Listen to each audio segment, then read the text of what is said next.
మళ్ళీ పెరిగిన పెట్రోల్ ధరలు లీటర్కు దాదాపు 90 పైసలు హైక్. వారంలోనే రెండోసారి ఢిల్లీలో పెట్రోల్ 98.64 పైసలు, డీజిల్ 91.58 పైసలు పెరుగుదల. నిత్యావసర సరుకుల ధరలు పైకి, సామాన్యుడిపై భారం. దేశంలో ఇంధన ధరలు వారంలోనే రెండోసారి పెరిగాయి. ఆయిల్ కంపెనీలు మంగళవారం పెట్రోల్, డీజిల్ ధరలను లీటర్కు సుమారు 90 పైసలు పెంచాయి. 4 రోజుల క్రితం శుక్రవారమే లీటర్కు 3 రూపాయల చొప్పున పెంచిన కంపెనీలు మళ్ళీ 3 రోజులకే మరోసారి ధరలను పెంచాయి. 90 పైసల పెంపుతో దేశ రాజధాని ఢిల్లీలో పెట్రోల్ ధర లీటర్కు 97.77 నుంచి 98.64కు, డీజిల్ లీటర్కు 90.67 నుంచి 91.58కి పెరిగింది. డాలర్ విలువతోటి మన రూపాయి పతనం ఎట్లా సాగుతుందో పెట్రోల్ రేట్లు అట్లనే జెట్ స్పీడ్ తోటి పెరుగుకుంటూ పోతున్నాయి.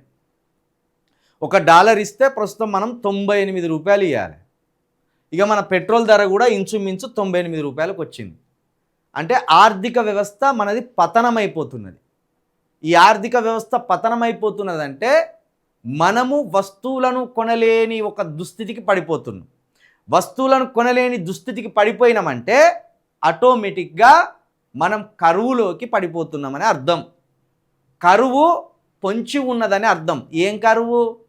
ఆర్థికపరమైన పతనం.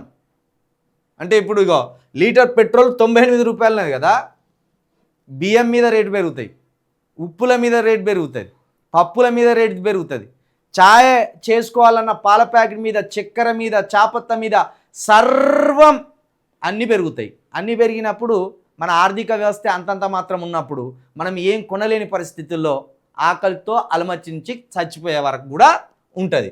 ఇది భయపెట్టడానికో బీజేపీని దూషించడానికో కాదు, కానీ ఆర్థిక పతనం అనేది ఈ విధంగా సాగుతుంది.